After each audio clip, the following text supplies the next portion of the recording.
A number of factors play into a student's academic success, and many come outside the classroom. Countless studies link extracurricular activities with better grades, something parents may want to encourage as their kids begin another school year. Mark Davidson shows us how they're paving the way. They've arrested 2 people in connection with the murder of an international student. Officers found the body of Ryan Ibrahim Baba. She's 5 years old now, diagnosed with neuroblastoma. They gave her a 50% chance of living, and obviously she is doing very well now, so everyone's really happy about that story. It's been really good. 10 p.m. last night, we're at Dakota and 27th Avenue in McPherson County. Now, officials with the KHP told me that they believe this started as a domestic dispute. Darren, at 5, we told you about how forensic evidence was key in this case, but police weren't releasing very much information about just how they apprehended 26-year-old Cornell Antoine Mc. Morning long, she joins us once again with the latest. Hi, Ashley. Yeah, Mark, we're live out here by 35th and Webb. We were going to be heading towards Figeac Aerospace to see some of the damage out there, but we couldn't get there because we came across this. These are some power poles. They were snapped like matchsticks by the winds and everything last night. We're not going to get too close to them because they could still be hot, but as you can see, some major damage out here. And if you're curious about what your kids will be eating this school year, wait no more. USD. I will be getting those results later on this afternoon, but I'm going to send it back to you guys in the studio while I get to enjoy this sunrise. But for now, live at the Arkansas River, Ashley Arnold, KSN News. It lasted about 10 minutes, but it felt like an eternity. The storm overnight ravaged the EMS Post 12, ripping off the roof and injuring 2 paramedics that were inside. Storms had come through in the past. We've had minor damage to it from things like this, hail, straight line winds, but nothing like this. Officials with EMS Post 12 say it's going to be a while before they can get everything cleaned up. Obviously, after the roof was ripped off the building, pushed all the way down, going as far as half a mile down hillside. Roger Graham was one of the paramedics inside the building when it happened. 12 hours later, he's back to survey the damage. He says once the power went out, he and his partner were trying to manually open the garage to be able to take the ambulance out for a call. They got it a few feet up when the winds took them out. I was right here and got sucked back probably 5 feet. I was able to brace behind this wall and stood here till the whole thing was over with.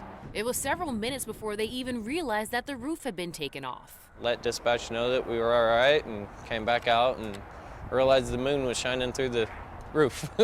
Now it's all about rebuilding and determining the next steps. But for Graham, it was a reminder of just how strong Mother Nature really is. We deal with emergencies on a daily basis. It's nothing new to us. Usually we show up after the fact, so being in it is a lot different. In Northeast Wichita, Ashley Arnold, KSN News.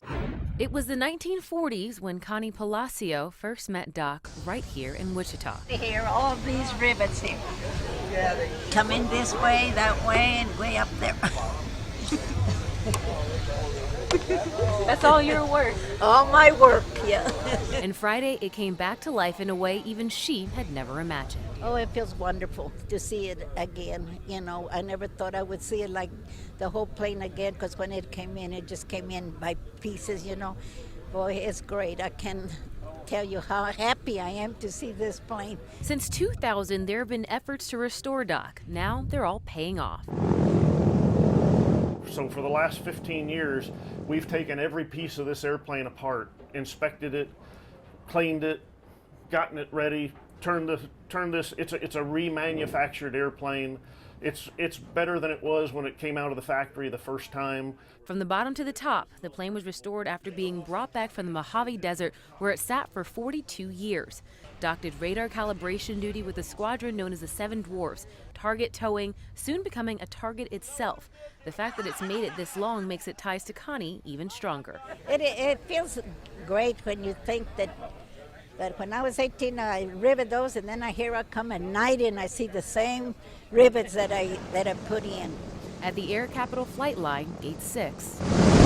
Ashley Arnold, KSN News. Sometimes to get people's attention, you have to do something out of the ordinary. And for this Marine vet, out of the ordinary is a simple journey.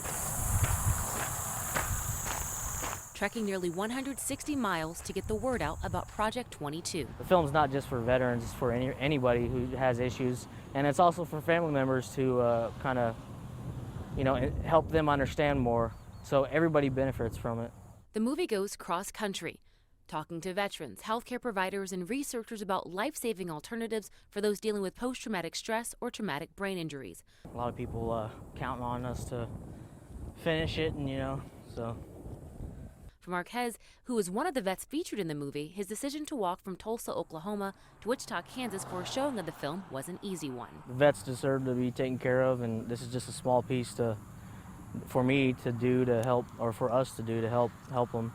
He's joined on the road with another Marine, Aaron Childress, who has also walked some of the miles, as well as an Army medic. We need to make sure that awareness is out there, and when we have cities saying that they have people waiting for us, that means the message is getting out there, and that's all that this is about, is the message. And with an estimated 22 veterans committing suicide every day, the goal for the filmmakers was to reach tomorrow's 22. And with the help of these Marines, they're reaching that goal step by step. Ashley Arnold, KSN News.